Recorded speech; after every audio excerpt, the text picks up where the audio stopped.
Well, now let's check on these 7 benefits of living below your means. All right, let's get into the business. Now, the point number 1, you find if you live below your means, by the way, let me just define very fast. What is it? Living below your means is living in a life whereby, let's say, for example, based on the salary that you earn, you can actually manage to pay, let's say, house worth 20,000. But you don't have to pay it. You can live in a 15,000 house or 10,000 house, okay? Living below your means. You can afford it, but you're not pressing yourself to live above that, okay? Living below your means, okay? Fine. Now, point number 1, you usually have what we call creation of surplus. There is something called creation of surplus. What is this surplus? Surplus of the money that you can actually invest. It makes possible for you to invest. Have you ever been in a situation whereby you tell someone, hey, go ahead and invest. They tell you, I don't have anything I can invest. That is because you consume everything that you make. You know why? There are 3 areas or 3 categories of people who lives, okay? A, we have people who, someone making 40K and they live a life of 40,000. Why? See, at this particular point, guess how much they have as a cash flow? They have 0 cash flow, okay? Meaning they consume everything that they eat, or rather they consume everything that they make. Then we have person B. These are the people who happens they earn 40 and then they live under life of 30K, then they have 10 left. Then we have these people who have what they have what we call positive cash flow. And then the last category of the people, these are the people who you find someone is earning 40K and this guy is actually living under 45,000, like kind of a lifestyle. This person is surviving on what we call the negative cash flow. They have nothing, they end up borrowing. So we have 3 categories of people. Now the point is, when you live below your means, there is the creation of that surplus, with this case regard of the point B, therefore you can be able to invest. Let's go to the point number 2. Now the point number 2, as I put it on the comment section, or rather as I put it here, have you liked the video? Did you like the video? And by the way, have you subscribed? Go ahead and do that. Now, the point number 2, is go ahead and you do something called it avoids. Actually, what does it? Avoidance of what we call financial pressures. Have you ever heard somebody's had financial pressures? What is it? Financial pressures is where you live in a life that you're barely affording. So when you live below your means, you actually eradicate or avoid these financial pressures. Yeah, you find that you took your kids to a way expensive school that you're barely affording, or maybe you have a friends who drink from somewhere and you know one thing, wow, that place is so much expensive, you cannot barely afford it, but now you're straining and struggling just to maintain it at that particular point. Or maybe you're paying a house rent just because you want to prove to people that you're living a better life, therefore you are having what we call the financial pressure. Or maybe you went out there and bought a car that is a guzzler, it's consuming a lot of fuel, and you go ahead and be like, oh my goodness, how can I survive? So when you live below your means, when you go buy that car that it's not a guzzler, you're gonna buy that big car, that big machine. I love cars, I know you love cars, but for now the financial ability does not allow you get that car that you can have actually managed to service, be it either fueling, also the spare parts and what have you. All right, let's go to the point number 3. The point number 3, or the point number C, is none other than having what we call avoidance of family dependence. Avoidance of family dependency. What does it mean? See, the moment you people, sometimes you don't understand. The moment you buy something, everything on the WhatsApp status. The moment you achieve something, everything is on the WhatsApp status. You buy a house, you buy a car, you buy anything. You're telling everybody, hey, guess what? I'm succeeding. I have money. You can come to me. Now you're opening doors for people to actually rely on you heavily. They tell you because, hey, the moment they see you are doing something, hey, by the way, let me ask you the very simple question. Have you ever shown somebody, maybe let's say your balance, or maybe something, people, they know that you have some cash. The next day they're telling you, hey, would you mind if you can part ways with 2,000? Maybe I have some emergency. I want to do this. I want to do the other. And then you tell them, oh, unfortunately, I may not be able to do that because right now I'm on a cash crunch, or I'm on a situation whereby I really need cash flow. And they are like, okay, fine. They never talk to you like a week or two. And when you meet, they tell you, hey, you cannot even help somebody when he's on crisis on something. And then you're like, but I told you I wasn't in a position to. And then now they refer back to, see, I saw that you had this. You get the thing. Sometimes it's good when you hold your card towards the chest. Don't let anybody read your cards. And that is exactly how you move to the next level without anybody noticing that you're actually progressing. That is what you're supposed to do. Okay? Now, the point is this. At all the point, you living below your means, it actually avoids the dependency from the family member. If you did check the last video that I made, I was talking about, especially if you're a firstborn, you're supposed to be very, very careful. I have seen a lot of firstborns actually struggling. Just because you are out there, a lot of people are depending on you, a lot of people are looking forward on you, and some of the guys who are watching this video, they can tell, hey, Where I am right now, I am telling you, were it not for my family members, I couldn't be where I am financially. Okay, so it is good to make sure that you help them. I totally support that. It is good to help people and support them as they grow, but at the same time, you're also of importance. Remember, you are the source of the money that they are depending on, so you're supposed to take care of the source. You're supposed to take care of the well and all those kind of things. Okay, that is exactly how we do about it. Okay, are you liking the video so far? Indeed. If you're so, then go ahead and hit that like button. And up till now, you haven't subscribed. Come on, why are you doing that? Now, let's go to the point number D. Point number D, or the point number 4, this is a situation whereby it creates gratitude. Creation of gratitude. Creation of gratitude. Do you know what is gratitude? Gratitude is you living in a life whereby you are happy. You are gratitude. You have that. You are thankful of what you have. Let me tell you one secret. Not until somebody closes your mouth and noses like this, that's the time you appreciate the importance of breathing or having the ability to breathe.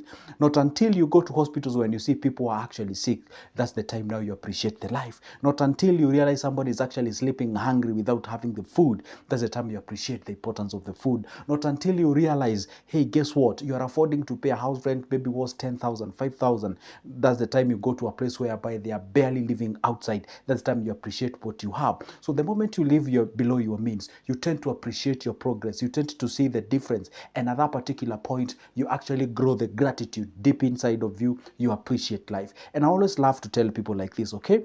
Do not compare yourself with other different people out there, of which it is of essence when you want to grow, it's fine. But if you compare yourself with them in a negative way, that's going to draw you back and you ain't going to achieve any dreams. But what you're supposed to do is to compare yourself with the last time that you were. For example, maybe you are living in a single room, just a single room where everything is actually within your reach. Now you get out of that specific place, you go to a different one, maybe a studio or a bed sitter, however you call it. You move from that category, you go to a one bedroom. It may not be like the highest order or other class in terms of a bedroom. You move from that bedroom, you go to a better bedroom. You move from that, you go to a bedroom, two bedroom. You move from that, you acquire a property somewhere, you start. So if you compare yourself with the past, that's the time now you find the reason to be gratitude or to be happy with what you have achieved so far. That is exactly what you do. But now when you compare yourself, you're in a bed sitter, you're comparing with somebody who is living in a 20,000 house, and you cannot be able to survive on that. Guess what happens? You don't even appreciate the current life that you're living in. And the moment you lack gratitude deep inside of you, you attract the negative energy. Even succeeding, you ain't gonna do that, because you're gonna have a lot of mental pressure and all those kind of things. By the way, so far we are on the point number 4. Assuming that you don't live below your means, meaning you do not have your surplus, meaning you have yourself on a financial crisis. The same person on a financial crisis, guess what happens? They are having some families who depends on them. And on top of that, at the same time, you are an ungratitude person. You are a malcontent person. At that case regard, before even we go to the point number 8, this is a crisis in making. How about you go to the point number 5 and check what is this crisis indeed? Let's go to the point number 5. This point number 5, guess what this does? It shields you from what? Guess what? It shields you from something called unhealthy debts. It shields you from unhealthy debts. Let's say you live in a life whereby you're barely affording it. Guess what happens now? You turn to places where you can actually borrow money. And you're not borrowing to invest. No, you're borrowing to consume. At that case regard, you violated the principle of borrowing or the debt, because the debt ought to be borrowed for you to invest. Now you've borrowed for you to devour, to eat it, to consume it. All right. In that case regard, then what does it mean? It means you're not in a position to repay back that. And once you're not in a position to pay the loan or the debt that you have, now you are outside the loan or outside the debt. And when you operate outside the debt, at that particular case regard, you are in what we call the unhealthy debt. That's why you borrow from up A, up B, up C. You have like 10 apps that you have in yourself or within your phone that you've actually borrowed all over the place. So it is good to make sure that at least you avoid you living above your means or at your means, so that at least you live below your means. At that particular point, it shields you from the unhealthy debts. I've seen a lot of people borrowing, not on the basis of investments. I'm going to repeat that, because they want to. By the way, I gave you an example of the person C who gets the 40,000 at the end of the month, but they live in a 45,000 at the end of the month. What does that person do? Where do you get the extra 5? You end up borrowing that, and you get yourself in a constant cycle. By the way, do you have like a weird kind of a debt somewhere? That debt, yeah, you are employed, you have like a debt of 40,000 or so. There is a certain debt that you have that when you get paid, you pay back for you to borrow back. Then when you get paid, you pay back to borrow back. Like there's like a weird debt that Probably you have it somewhere. That is now what we call you living above your means. Probably the very first debt that you took, you actually didn't channel to where it's supposed to go, or rather go, and that's why you are having that financial crisis that you're having right now. Allow me to go to point number 5. Good. Now, number 6 rather. Number 6 now, that is on point F, usually have what we call, it maximizes the financial, what we call potential. All right? It maximizes for financial potential. What does it mean? So the moment you live below your means, you actually create that surplus, and that surplus is what we call the financial potential, the financial muscle, the financial ability. Okay? For example, I'm going to give you 2 examples of 2 people who want the same salary. That is 40K each, and one lives on a lifestyle that is 38,000. So they have 2,000 that is actually savable. Another one stretches a little bit, lives on 32,000. Therefore, the guy has 8,000. So both of those 2 guys, they have 2 different financial potentials. And I told you one thing. Okay, the net worth of an individual is never measured by how much they make, measured by how much they're able to absorb, retain, multiply, and grow. That is how we actually measure the financial net worth. So the moment we say you living below your means maximizes the financial potential, it maximizes this by virtue of it actually giving you a bigger purchasing power, a bigger financial power that you can actually go ahead and do something. Let's say these 2 guys, who has the 2 and who has the 8, then an opportunity shows up, and these particular guys, you find like, hey, this thing is worth, let's say, 8,000. Obviously, the guy with 2 cannot be able to purchase that. Therefore, those 2 particular individuals, they have different financial potential. So living below your means, this is exactly what it's gonna help you do and achieve, so that at least you can go out there and do something as far as your life is concerned. Let's go introduce the last bone on this point. That's the point number 8, or rather point number 7. See, guess what it does? It helps you, it hastens what we call the financial goals. Financial goals, or we can call them what? We can call them targets. All right? It hastens that. For example, I'm going to use the same case scenario. This is an individual who both of them earn the same salary. One is on 30, one consumes, or rather survives on 38,000. That there is an extra of 2. Other one survives on 32. There is an extra of 8. And then both of them, they were supposed to achieve a certain goal. Let's say if they want to achieve a savings challenge of 100K. All right, like the one I gave when we were starting this year.